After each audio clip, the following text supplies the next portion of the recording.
Welcome to NCPDP Unscripted, the podcast where healthcare meets real talk. Each episode, we will dive into unscripted conversations with industry leaders, changemakers, and innovators discussing the challenges, breakthroughs, and behind-the-scenes stories you won't hear anywhere else. Whether you're on your morning commute or taking a break between meetings, settle in because it's time to get unscripted. Well, Scott, welcome to the NCPDP Unscripted podcast. Really excited to have you on today. Thrilled to be here. Thank you for having me. Yeah, absolutely. So you are the Chief Pharmacy Officer and Head of Clinical Engagement for GoodRx. That's right. It's a bit of a mouthful. It's a bit of a mouthful. For sure. Yes. Yeah. And we're going to dive into that in just a minute. But, in preparation, I was obviously stalking your LinkedIn and noticed that you actually started as a pharmacist and then ended up kind of on the business side of pharmacy. So I'd love for you to tell our listeners just, how you started in the industry and how you kind of went from pharmacy to the business side of pharmacy. Yeah, I appreciate that. And thanks again for having me on, Pooja. Yeah. My journey through my pharmacy career, I've been super fortunate, actually. I've gotten to see many different sides of our U.S. healthcare ecosystem. Mm-hmm. As you mentioned, the first part of my career was as a pharmacist, taking care of patients. Most of my direct patient care responsibilities were actually in the acute care setting. I specialize in infectious diseases, and my transition from direct patient care into the business side was me trying to expand my scope, my reach. I had actually started a consulting company when I was working, at the time was Caroline's healthcare system. Okay. That is now the third or fourth largest healthcare system in the U.S., Atrium Advocate. Oh, yes. Health, know them well. Based out of Charlotte. Yeah. And what I was doing for what is now Atrium, I started doing for smaller hospitals around the area around antimicrobial stewardship. Okay. As a consulting offering. Yeah. As I got back up and running, people at Premier Inc., specifically Marv Feldman, who is one of healthcare and pharmacy in particular's patron saints. Yeah. Marv's an amazing person. Yeah. He grabbed me and said, "You need to stop doing that and come work for Premier." And that was my transition from direct patient care into basically my entire 30s, then spent at Premier in product management. And the pharmacist who had transitioned from doing pharmacokinetics and pharmacodynamics was now doing net present value calculations on go-to-market strategies around new offerings. It was a lot of fun. I've not looked back since. Oh, that's fantastic. I didn't realize you had product management background. It's hard to get rid of that, isn't it? I did. It is very hard to get rid of it. Yeah. It's a good thing though. There's I do consider myself, as I mentioned, very fortunate to have gone through those different iterations and seen those. My time at Premier working on the Affordable Care Act and value-based care. I saw sides of healthcare that you never see when you're dosing aminoglycosides in an ICU. Yeah. You just don't get exposure to that. And I've had the good fortune of seeing those different angles. Yeah, that's fantastic. So tell me a little bit about your role and what you're doing now at GoodRx. Yeah, the Chief Pharmacy Officer and Head of Clinical Engagement. Yeah. Wendy, Wendy Barnes, our new CEO, when she was coming on board with GoodRx, she saw that there was a substantial gap that had existed since the beginning of GoodRx's history in 2011. There was no chief pharmacy officer. Really interesting. Yeah. So I am the first chief pharmacy officer that GoodRx has had, and Wendy's tasked me with is really building bridges with clinicians, with pharmacists, with physicians, with pharmacy techs, with nurses. Yeah.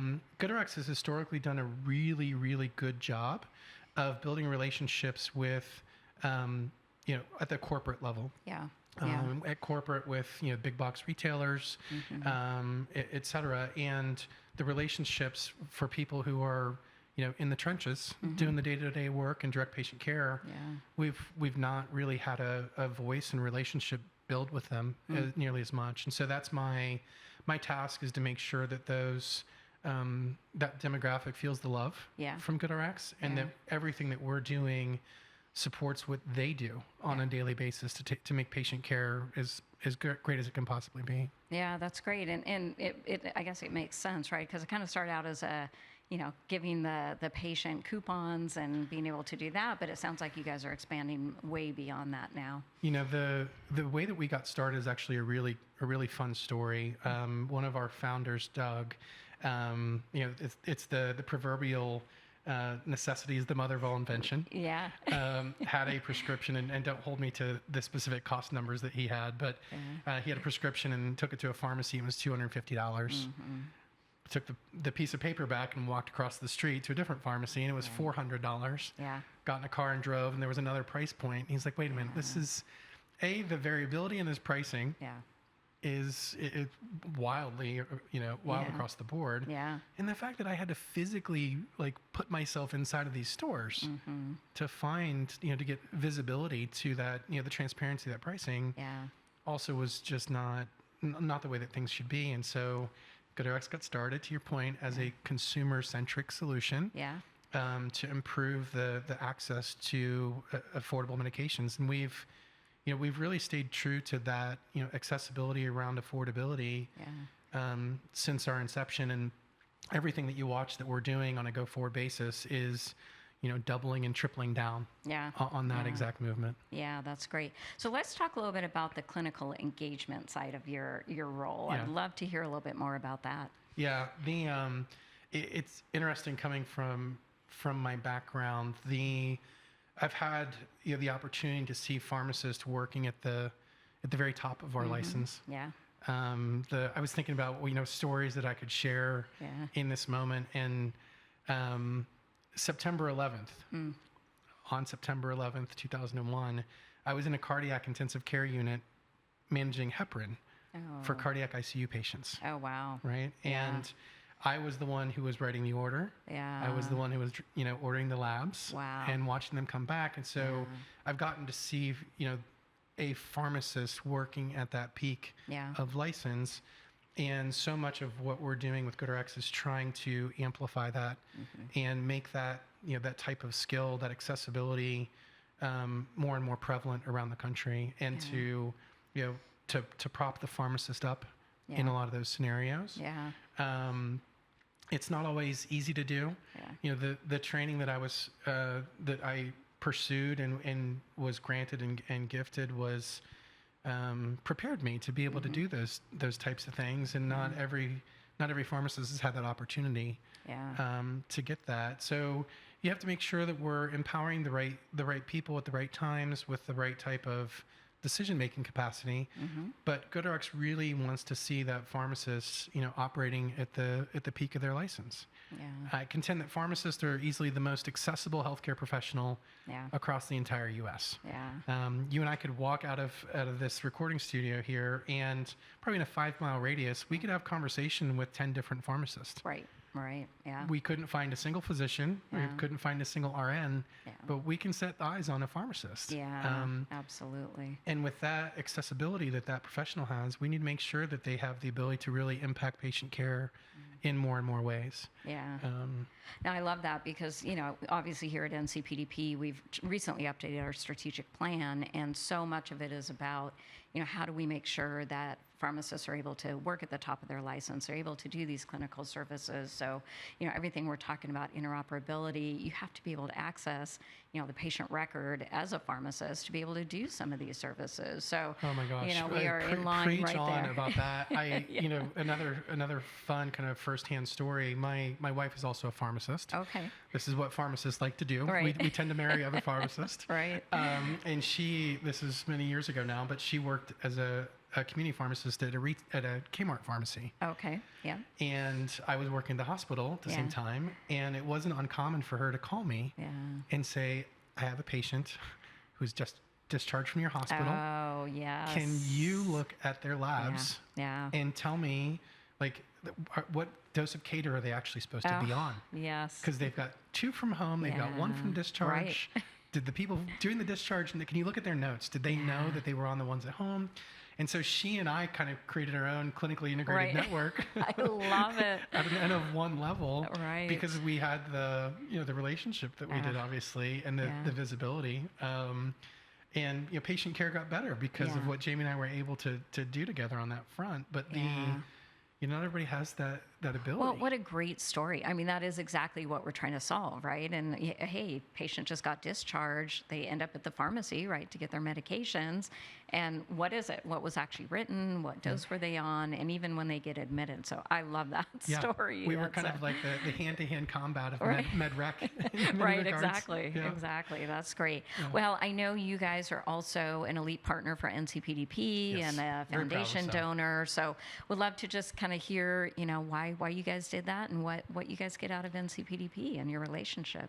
Absolutely. No, I think NCPDP brings a ton to the table across the board, from the really important research that we're doing with you all, going back to the helping from an access perspective, but also helping pharmacists operate at the top of their license is really important. The standardization, this healthcare space has the propensity to be wild west. Yeah. And it needs to be wrangled in a little bit at times. Yeah, and absolutely. we feel like we can do a little bit more wrangling when we're working directly with NCPDP to get some of that standardization. That, and that even that goes without saying, the relationship build. Yeah. The people that work in this space across the board, across the aisle. NCPDP gives us the opportunity to get those face-to-face engagements. The annual meeting is an imperative opportunity to sit down and get that face time where you can make really big decisions together, because you need that face to face, and NCPDP gives that to us. That's great. And I know one of your colleagues, Dave Cayley. Oh my gosh, he's amazing. I knew him when I was consulting, and we had a conversation one day, and he's like, "Pooja, I didn't realize everything you guys are doing." So he's been great. Like, he just raises his hand and says, "Hey, let's figure this out." So love having you guys as that elite partner. And Dave's an amazing person. If you're gonna have somebody else from GoodRx on as a guest, you need to have Dave Cayley. He's on my list. Come on here. He is aside from being a character, he's a patron saint of our industry. He's remarkable. Absolutely. So you talked a little bit about, we could leave this podcast and, talk to a pharmacist. I know you guys recently put out some information about pharmacy deserts. Would love if you could just quickly comment on that and that topic in general. Yeah. The information that we put out on pharmacy deserts was informed a lot by the data and information we were able to get through NCPDP. And it's fascinating to look at some of those results. The United States of America, arguably the richest country on of the planet, depending on how you slice that particular pie. And more than 80% of the counties in the United States of America are in some type of healthcare desert. Wow. Whether that be pharmacy or hospital or access to trauma facilities, it's staggering to look at. And specific to pharmacy, when you think about people needing to drive 15 to 20 to 30 minutes to get access to the medications that they need to sustain, whether it's chronic illness or an acute illness, whatever that might be, it's hard to imagine that it's that pervasive across the U.S. And you compound that issue. GoodRx put out a really nice video, actually of a community not far from where we're sitting here in Scottsdale right now, that lives in a very dramatic healthcare desert. I saw that, and they're talking about an hour drive to get to a pharmacy, only to find out the med that they need isn't in stock. Right. So you got to drive an hour back home, and then 4 days later, and now you're skipping 4 days. 3 days on your med. And so you're back to if I sound like a broken record, in some ways it's very intentional. The access and affordability is what organizations like NCPDP, organizations like GoodRx really need to combine forces to make sure that and don't get me wrong, the idea of solving healthcare deserts isn't to necessarily drop a pharmacy in a community that is that remote. How do you get healthcare to those folks? Exactly. What do those solutions look like? And it doesn't always need to be a brick and mortar type solution. But thinking creatively and acknowledging that those people live where they do on purpose. but how do we get healthcare to them is an important imperative. Yeah, absolutely. And I love you brought up the, the not in stock, because that's something I know that we've been working on with the, the pharmacy product availability locator, right? Of like, hey, fine, you have this med that this doctor prescribed you, but before you drive to the pharmacy, right, do they have it available? And if not, when can they get it? Having that information for the patient is so important, and something we're trying to tackle as well. Amen. And for me, Pooja, that is and I apologize, I'm going to go down a little bit of get on the soapbox here for just a minute. Yeah. This is the difference for me in what we've historically thought about from a patient behavior perspective versus a consumer behavior perspective. Yeah. A patient mindset, the way the healthcare ecosystem has trained us to be patients, we typically will come in underinformed. Yeah. We will spend the insurance company's money. Yeah.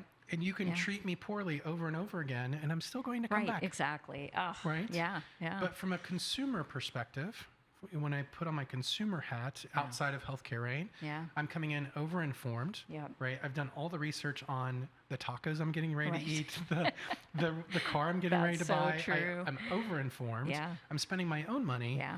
And you don't get a second chance to treat me poorly. Right, yeah. And so you look at scenarios like Home Depot. Yeah. Right? I was doing some work at my house, and I could go onto homedepot.com and find that they had the electrical outlets in stock. Right. I knew what aisle they were in, what bin they were in, and I drove to the store, went to the section 14, grabbed my outlets, and checked out. Yeah. I knew the inventory was there. Yeah. Right? Yep.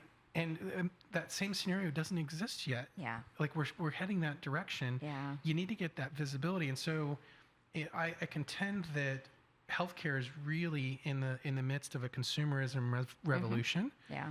And more and more, as we see the rise of high deductible health plans.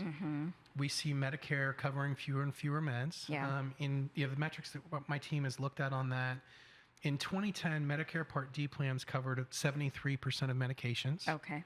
As of February this year, it's down to 56%. Wow. So I did not realize that. That's a huge drop. It is a huge delta. Yeah. And so what that does is it takes the Medicare population from putting on their patient hat that I'm spending Medicare dollars to more and more this is coming out of my pocket. It's going to come out of my pocket. I'm wearing my consumer hat. Yeah.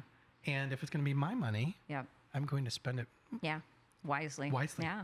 I love that. What a great analogy, right? You never think of it. You always say patience, but it really is a consumer, and it's that consumer mindset that we got to get into. So I think we could sit here and talk all day. This is great. I love this conversation. Yeah, but I'm endowed with the gift of gab a little bit too. So that's great.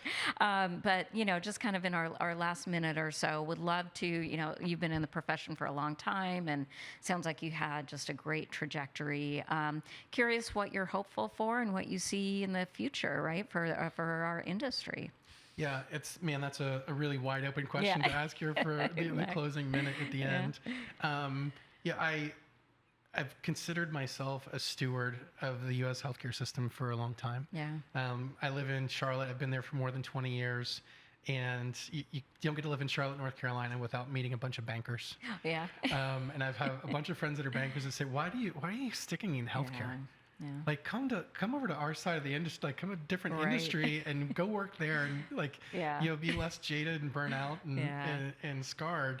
And I just refuse to do that. There's so much opportunity to make this healthcare system better. Yeah. And I think GoodRx is in a really advantageous position and carries a lot of responsibility to make our healthcare system better. Yeah. Fortunately, we can look on basically any corner of healthcare that you want to find opportunity to improve. Oh, yeah. But I'm very high on the hopes that we can, from GoodRx perspective, continue to lean into the consumer movement and create a product that consumers, are proud of and happy to have, where the product is healthcare. Yeah. And to get to do that with NCPDP and all the ways that we've just talked about, I think is something I'm excited to do here. Yeah, excellent. Well, I really thank you for taking the time today. This has been a great conversation. And we're going to try to get Dave on the podcast too one of these days. Please do. Yes. Wonderful. Well, thanks again for joining me, Scott. Thanks, Pooja. Yeah. That's a wrap on this episode of NCPDP Unscripted. Thanks for joining us as we explore the voices and ideas driving innovation in healthcare. If you'd like to be a guest on the show or have topic ideas you'd love to hear us cover, we want to hear from you. Until next time, stay curious, stay connected, and stay unscripted. Our podcast is proudly sponsored by Marks Productions.